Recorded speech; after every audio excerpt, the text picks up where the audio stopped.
We move on to my final game of the night, 9 p.m. Eastern, Colorado Avalanche at Arizona Coyotes. This is my favorite look on the card. Colorado Avalanche -1 at -108. That's a -170 and a +150.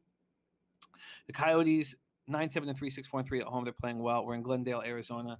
Let's see what this market, if there's been any market move. Again, we're way ahead of the game, putting out a video this early. Arizona opening up at +160. They're now at +150. So there's been a 10-cent move immediately. And the total situation that we're dealing with is another. So all of these 5.5s are juiced to the under in this whole card. And I like those 5.5s, over 5.5s at plus money, but I also want to succeed more than anything, and I'm keeping it pretty straight right now to ensure that happens. Philip Grubauer, 9-5-0, 2.01 goals against average, 923 save percentage, 2 shutouts. Aiden Hill might not be in the lineup, or might not be starting, but he could very well be starting. 1-0-0. He played the last 11 minutes of the Coyotes' impressive comeback victory against the Ducks a couple nights ago. The Avs special teams are very strong. 23.1% power play. That's not quite as good as we thought it would be. And an 88.7% penalty killing. The Coyotes special teams are much better than we expected. 20.3% power play. 83.1% penalty killing. We're going to start with the Avs. They're playing underwhelming hockey. There's no getting around it. They've lost 2 straight in 4-5. They're coming off an ugly 6-2 loss at home to the Minnesota Wild. A nice little wake-up call. All of a sudden, this is a must-win for this Avalanche squad. Brandon Sayad's day-to-day, but other than that, they're a healthy group. There's no excuses. The number one line of Landeskog, McKinnon, and Rantanen has not been explosive. Now, they're rated as the second-best line in the National Hockey League. The only line that's rated better at Corsi numbers is the perfection line in Boston, and they need to start playing like it. Nazem Kadri's a -11 in 16 games. That is unacceptable.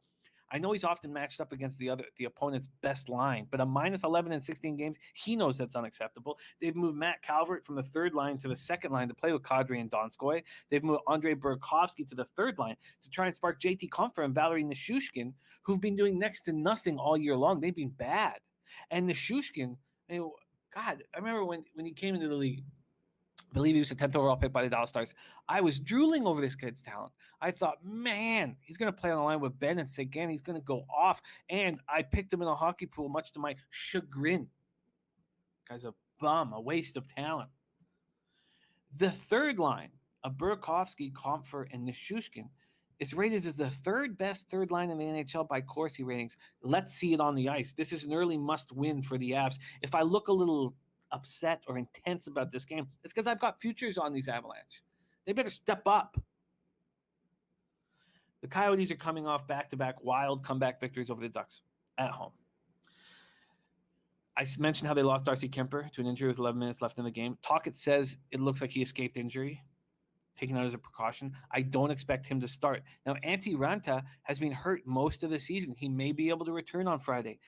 I don't know if Antti Ranta, Aiden Hill, they're both sort of questionable options. I mean, I shouldn't say questionable options. I mean, we know Antti Ranta is a good goalie, but he hasn't played all year. And then Aiden Hill's a third stringer. Now, the 6'6" Hill, third-round pick of the Coyotes in 2015, has shown flashes of being a good NHLer. He's just got 2 good goalies in front of him. Connor Garland's been excellent this year. 18 points in 19 games. He has a team leading +8, and that's 5 better than anyone else on the team. Nick Schmaltz centers that line. He's played well. Christian Dvorak centers the second line with Krause and Kessel, and the line's been better than I expected it to be. But those 2 comeback victories that, were impressive, and they'll make them feel good, were against a very, very weak Anaheim Ducks squad. And both of those games, I was kicking myself for not betting the Ducks because I don't believe in this Coyotes team. I've said it before. I think they're easy to play against. With all that being said, it's a must-win for the Colorado Avalanche, and I expect them to take care of business. Colorado Avalanche -1 at -108.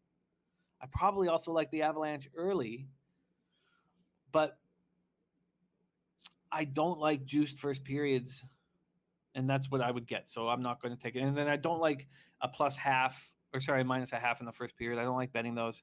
I don't bet them. So I'm just going to take Colorado Avalanche -1, -108. I feel very good about this card. And those of you who've rolled with me for a long time know that taking 3 favorites in 3 games is not something I usually do, but a situation where my ROI is very high. Boston Bruins -1. I don't have it's not up on my board yet. I can't bet it. Minnesota Wild -1. That's at -110. That's a -170 to +145. And the Colorado Avalanche -1. That's at -108. I'm down 0.14 units on the year. Look, I'm not going to celebrate when I'm plus units, but I'm going to be plus units. Going to be plus units very soon. And then we're going to climb, motherfucker. Climb. Let's go. It's supposed to be my bread and butter. Let's start cashing. A 3-year-old and a baby right there. Let's make some fucking money. Thank you guys for watching. Thank you for your support. Let's get paid in full.